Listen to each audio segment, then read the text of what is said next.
ध्यान से देखना।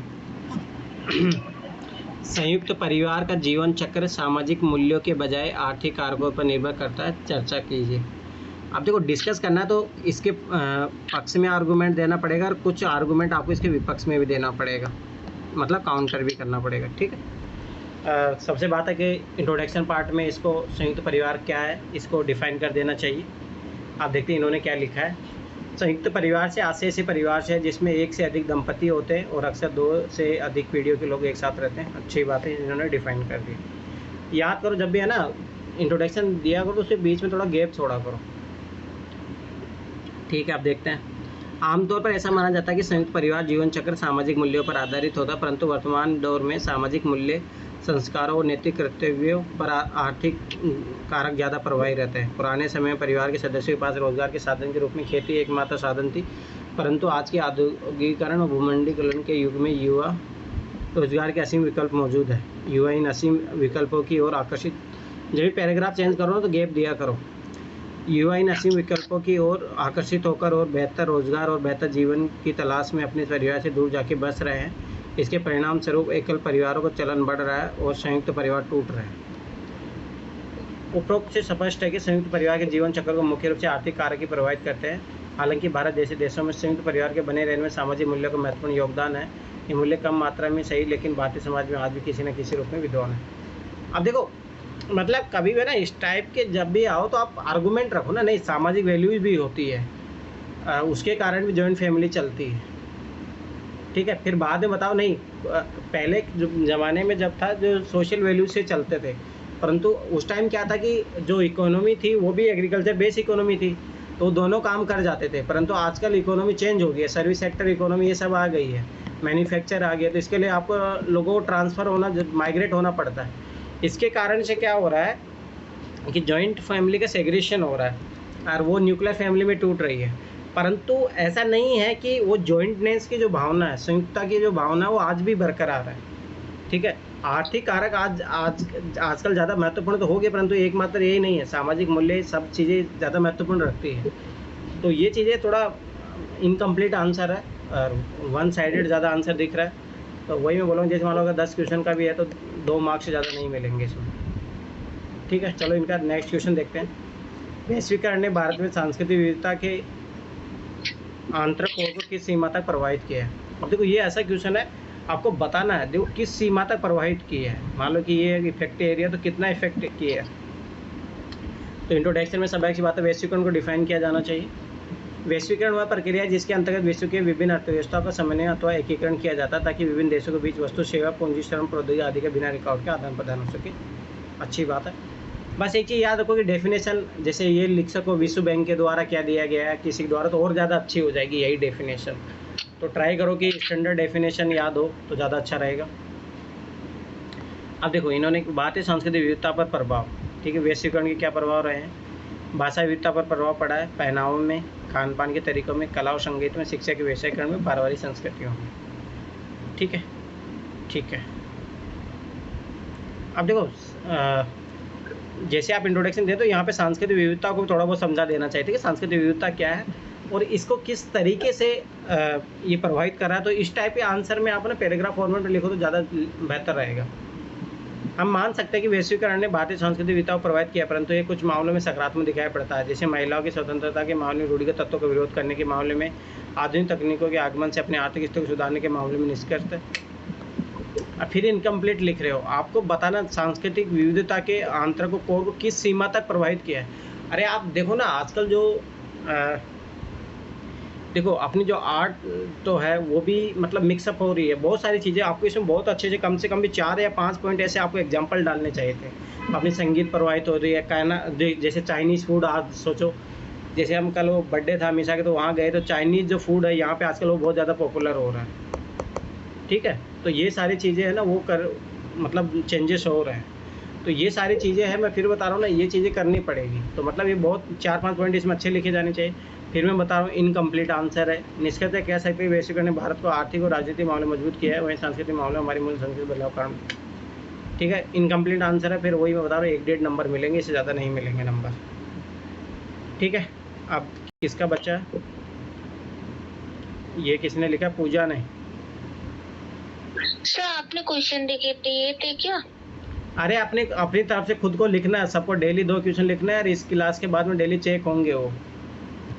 ओके। ठीक है, तो ये चीज़ याद रखना। ठीक है, अब ध्यान से देखो।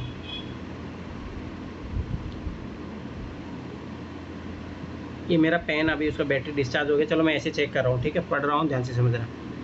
ग्रामीण विकास में एनजीओ सशक्त भूमिका निभाता है। ठीक है, स्मार्ट शहर के आलोक में उपरोक्त कथन के औचित्य को स्पष्ट करें। ठीक है, अभी क्वेश्चन है, अब ध्यान से देखो। एनजीओ एक गैर सरकारी संगठन के रूप में जाना जाता है जो सरकार के साथ पंजीकृत और समाज को उत्थान के लिए कार्य करता है। चलो ठीक है, ये तो परिभाषा सही दिया है। ठीक है, अब आपको ये स्पष्ट करना है इसमें कैसे ग्रामीण विकास में एनजीओ सशक्त भूमिका निभाता है। ठीक है, स्मार्ट शहर के आलोक में उपरोक्त कथन को औचित्य स्पष्ट करें। ग्रामीण विकास में एनजीओ क्या भूमिका होती है? किसान को प्रशिक्षण देना, जागरूक कार्यक्रम, ग्रामीणों पर रोजगार का संचालन, ग्रामीण स्वच्छता कार्यक्रम तथा ग्रामीण समस्या समाधान, कृषि उत्पादन एवं बाजार को आपस में जोड़ना, ग्रामीण स्तर दक्षता विकास कार्यक्रम। किसान को प्रशिक्षण, कृषि उत्पादन में वृद्धि, किसानों का। अब देखो ये क्वेश्चन रिपीट हो रहे पॉइंट, ऐसा नहीं करना चाहिए। किसानों की आय में वृद्धि, ग्रामीण स्तर पर आय में वृद्धि, जीवन स्तर में सुधार, शहरों की ओर पलायन नहीं, शहरी जनसंख्या। इनकम्प्लीट आंसर है, आप क्वेश्चन को नहीं समझ रहे हो, थोड़ा क्वेश्चन को समझने का प्रयास करो। भाई आपको ये बताना था, ठीक है, कि ग्रामीण विकास मतलब कि विलेज जो डेवलपमेंट है उसमें एनजीओ की क्या रोल रहता है। ठीक है, और वो कैसे स्मार्ट शहर बनाएगा। देखो ध्यान से समझना, गांव और शहर एक दूसरे से जुड़े हुए हैं। अब जब शहरों पे अतिरिक्त दबाव पड़ता तो स्मार्ट शहर की संकल्पना सही नहीं होगी। जब गांव अच्छे रहेंगे, माइग्रेशन रुक जाएगा, मलिन बस्तियों का निर्माण नहीं होगा यहाँ पे। ठीक है, तो वो सारी चीज़ें होगी तब जाके स्मार्ट शहर बन पाएंगे अपन। ज़्यादा आबादी नहीं होगी तो व्यवस्थित तरीके से अपन उसको अच्छी तरीके से सेवाएं दे सकेंगे। तो इस तरीके से आपको लिखना था, इसमें आपको इंटरलिंकेज करना था कि कैसे ग्रामीण विकास है जो स्मार्ट सिटी का निर्माण करेगा। तो इनकम्प्लीट आंसर लिखा है, ये सही नहीं है। ठीक, एक आध नंबर ही मिलेगा। अगला देखो, सेल्फ हेल्प ग्रुप के विकास के लिए सरकार द्वारा उठाए गए कदमों को स्पष्ट करें। अब इसमें आपको गवर्नमेंट के फीचर बताने थे। क्या सेल्फ हेल्प ग्रुप के विकास के लिए उपरोक्त कदम पर्याप्त है? तर्क सहित उत्तर दीजिए। पूजा तुम यहाँ पे हो अभी या सोने भाग हाँ गए? सर। ये क्या पहला क्या आंसर लिखा है, समझ में आया कितनी कमी है उसमें? ठीक है, अब देखते हैं इसमें क्या लिखा है। ठीक है, देखो इसकी इस क्वेश्चन की 2 डायमेंशन है। एक तो भाई सेल्फ हेल्प ग्रुप के विकास के लिए सरकार द्वारा कौन कौन से कदम उठाए गए हैं। ठीक है, और उपरोक्त कदम पर्याप्त है या नहीं, मतलब क्या कमियां हैं उसमें, वो सारी चीज़ें बतानी है। तर्क सहित, लॉजिक सहित आपको आंसर देना है। ठीक है, पहले सेल्फ हेल्प ग्रुप को आप डिफाइन कर दो। तो आपने किया है, आपस में अपनापन रखने वाले एक जैसे सूक्ष्म उद्यमों का ऐसा समूह जो अपनी आय से सुविधाजनक तरीके से बचत करने और उसको समूह के सम्मिलित फंड में शामिल करने तथा उनकी उत्पादक और उपभोग जरूरतों के लिए समूह द्वारा तय ब्याज अवधि और अन्य शर्तों पर दिए जाने के लिए आपस में सहमत है। इसको डेफिनेशन को छोटा करो, छोटा इन द सेंस आप कोई थोड़ा और स्टैंडर्ड डेफिनेशन देखो, इतना लंबा डेफिनेशन नहीं होता। ठीक है, ये चीज़ याद रखना। सेल्फ हेल्प ग्रुप के विकास के लिए सरकार द्वारा उठाए गए कदम। ठीक है, सेल्फ हेल्प ग्रुप को बैंक से जोड़कर, ये क्या है? ठीक है, सेल्फ हेल्प ग्रुप को बैंकों से जोड़ा जा रहा है। ठीक है, सेल्फ हेल्प की वित्तीय आवश्यकताओं, आवश्यकता गलत लिखा है आपने, आवश्यकताओं को पूरा करने का प्रयास किया गया है। यह एक दृष्टि से स्वदेशी भ्रूण मॉडल है जिसमें निम्नलिखित फायदे हैं। वित्तीय समावेशन का प्रोत्साहन, बैंकों का उधार वापस करने को, क्षमता में वृद्धि, महिला सशक्तिकरण, आवश्यक। देखो ये मेन डिमांड नहीं है, ये नहीं लिखना चाहता इतना आपको। आगे जाके आपको ये बताना तो गवर्नमेंट क्या करे, गवर्नमेंट इनके लिए एक्ट ला रही है, इनमें ज़्यादा वो सारी चीज़ें वो काम कर रही है। प्राथमिक प्राप्त क्षेत्र में स्वयं सहायता समूह को शामिल करना ताकि बैंकों को सेल्फ ग्रुप अधिक ध्यान हो। ठीक है, महिला किसान सशक्तिकरण परियोजना, ये कहाँ से आगे क्वेश्चन का डिमांड ही है ही नहीं। के तहत महिला किसान को आय वृद्धि के लिए कृषि गतिविधियों जुड़े सेल्फ ग्रुप आर्थिक सहायता, सेल्फ ग्रुप के गठन से होने वाले लाभ विकास, ये कहाँ क्वेश्चन की डिमांड है? यही तो होती है गलती है। क्वेश्चन मुझे पढ़ो, देखो अब ध्यान से समझ लें। सेल्फ हेल्प ग्रुप के विकास के लिए सरकार कौन कौन से कदम उठा रही है वो बताने थे आपको। ठीक है, फिर आपको ये बताने थे कि ये कदम पर्याप्त, मतलब कमियां बतानी थी। फिर आपको ये भाई जितने गवर्नमेंट कदम उठा रही है उसके बावजूद भी बहुत सारी चीज़ें सही नहीं हो रही है, वो बताना था ना। कहाँ लाभ आपके बारे में पूछा है, मुझे बताइए आप। सेल्फ गठन से होने वाले लाभ ये पूछ ही नहीं रहा, ये क्वेश्चन की डिमांड ही नहीं है। स्वयं सहायता समूह स्वास्थ्य संबंधी मुद्दों पर ज्ञान और जागरूकता बढ़ाने, स्वास्थ्य आपात स्थिति के दौरान वित्तीय सुरक्षा आदि के माध्यम से महिला स्वास्थ्य बढ़ाने की। अब देखो फिर बता रहा हूँ, क्वेश्चन की जो मेन डिमांड थी आपने वो तो लिखा ही नहीं, आपको ये लिखना था भाई गवर्नमेंट द्वारा कौन से प्रयास किए गए, उसके बावजूद भी आजकल ये कमियाँ है, उसके आपको एग्जाम्पल कुछ रिपोर्ट्स ये सारी चीज़ें देनी चाहिए थी, कुछ सर्वे रिपोर्ट आपको ये बताना चाहिए था। आपका इनकम्प्लीट आंसर है, उसमें आधे एक से ज़्यादा नंबर नहीं मिलेगा। ठीक, अगला, बहुराज्य सहकारी समितियों द्वारा सामना किए जाने वाले मुद्दों के आलोक में बहुराज्य सहकारी समिति संशोधन विधेयक 2022 में प्रस्तावित संशोधन पर चर्चा करें। इस संशोधन को लेकर क्या आपत्ति है?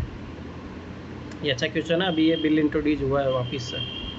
ठीक है, ये ऐसी समितियाँ हैं जिनका एक से अधिक राज्यों में संचालन होता है। भारत में लगभग 15 से ऐसी समितियाँ पंजीकृत, जिनकी संख्या महाराष्ट्र में सबसे अधिक है। फैक्चुअल मत बताओ ये किस तरीके से काम करती है, क्या उद्देश्य होते हैं, ज़्यादा बेहतर तो रहेगा तो वो बताओ।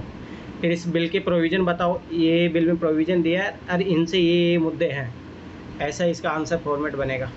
इन समितियों द्वारा अनेक मुद्दों का सामना करना पड़ा है जो निम्नलिखित है। वो आपसे ये नहीं पूछ रहा, आपको बिल के बारे में पूछा, तो बिल के प्रोविज़न लिखो, फिर किस में आपत्तियाँ है वो आप बताओ।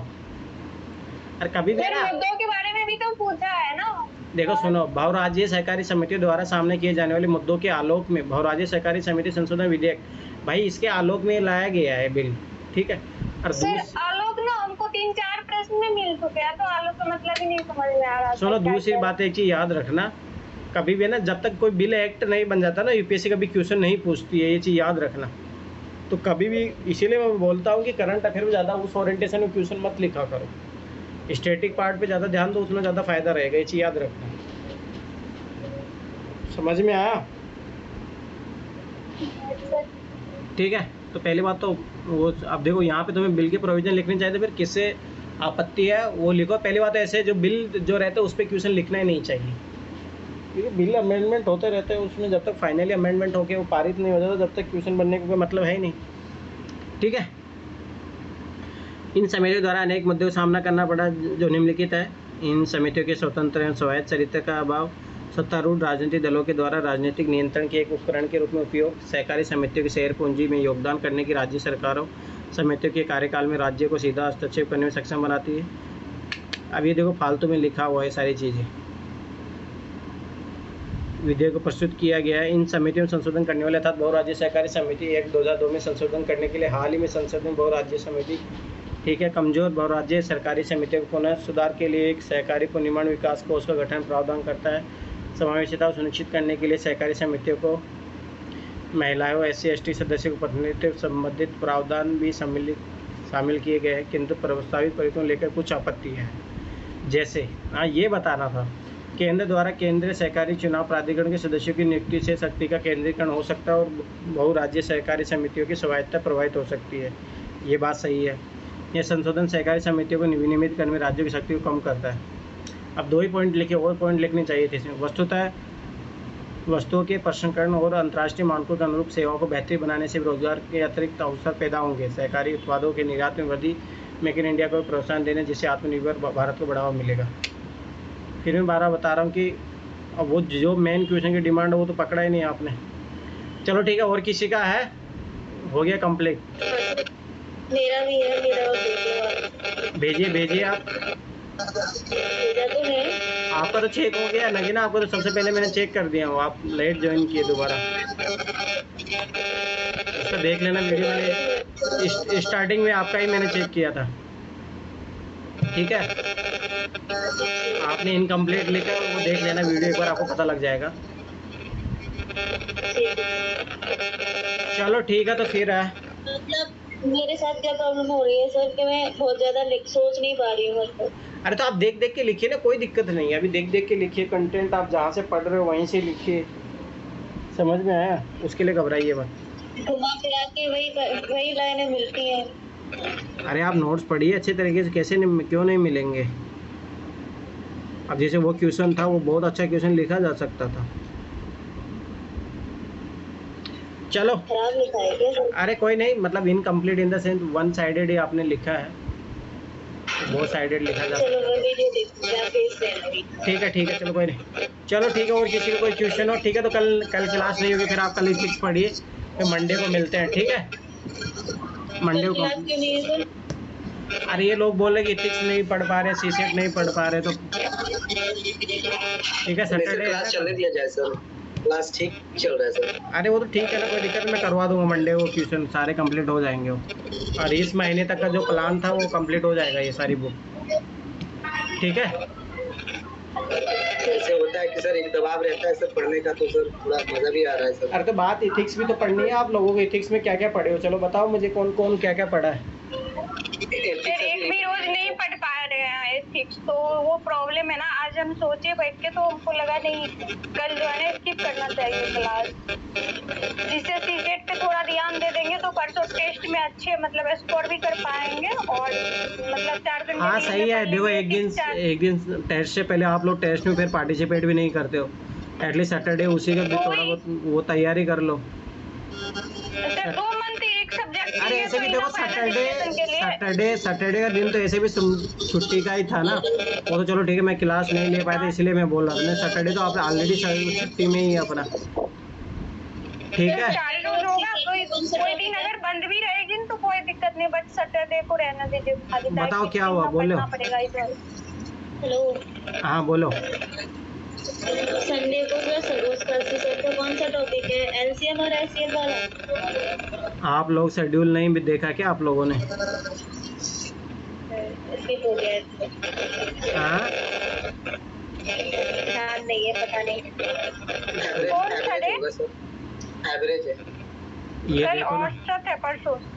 हाँ मैथ सीसेट का टेस्ट है कल, ठीक है।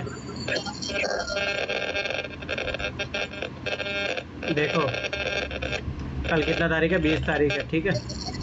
तो जीएस का तो कोई टेस्ट है नहीं कल, और मेंस का भी कोई टेस्ट नहीं है कल, ऐसे का टेस्ट भी नहीं है, ठीक है। सीसेट का टेस्ट है तुम्हारा और एवरेज का टेस्ट है, ठीक है, याद रखना है चीज़। ये शेड्यूल देख लिया करो, ठीक है। चलो ठीक है, फिर यहीं क्लास वाइंड अप करते हैं, ठीक है। ठीक है, तो फिर संडे को मिलेंगे टेस्ट में। एवरेज वाला पढ़ लेना, कल मैं सीसेट की क्लास लेके वो डाल दूँगा सारी। चलो ठीक है फिर, हाँ गुड नाइट। किसी को पूछना हो तो बोलो। हाँ सर, मैंने बीपीएससी का सर 2023 का सर क्वेश्चन आपको भेजना है सर, आप उसको एक बार सर एनालाइज कर लेंगे सर, क्योंकि 2023 में पैटर्न को बिल्कुल चेंज कर दिया गया है सर। अरे मैंने बीपीएससी कभी दिया नहीं है, मैं सही बता, बीपीएससी मैंने कभी दिया ही नहीं है, अब मैं कैसे आइडिया बता पाऊँगा आपको। मैं इतना बोल सकता हूँ कि आप उसके 3-4 साल का क्वेश्चन लीजिए और उसको बैठे थोड़ा एनालाइज कीजिए, तो आपको पता लग जाएगा कि कैसे क्वेश्चन बनाता है, क्या है। वो आप खुद से करोगे ना, ज़्यादा फ़ायदेमंद रहेगा। मैं बता रहा हूँ, मैं कभी किया भी नहीं हूँ तैयारी उसका, तो मुझे कुछ आइडिया भी नहीं है। तो ज़्यादा बेस्ट ये रहेगा, आप खुद बैठिए 4-5 साल का पेपर लेके और सारे सब्जेक्ट का देखिए, तो एक आपको आइडिया लग जाएगा कि वो ट्रेंड कहाँ से पूछता है, पॉलिटी में कहाँ से क्वेश्चन पूछ रहा है, उससे कोर टॉपिक क्या है। तो वो ज़्यादा खुद से करोगे तो ज़्यादा फ़ायदेमंद रहेगा, ठीक है। ओके। हाँ बोलो लगीना, आप क्या बोलना चाह रहे हो? नहीं सर, नहीं बोल रही थी। चलो ठीक है फिर, है ना, बाय बाय, गुड नाइट।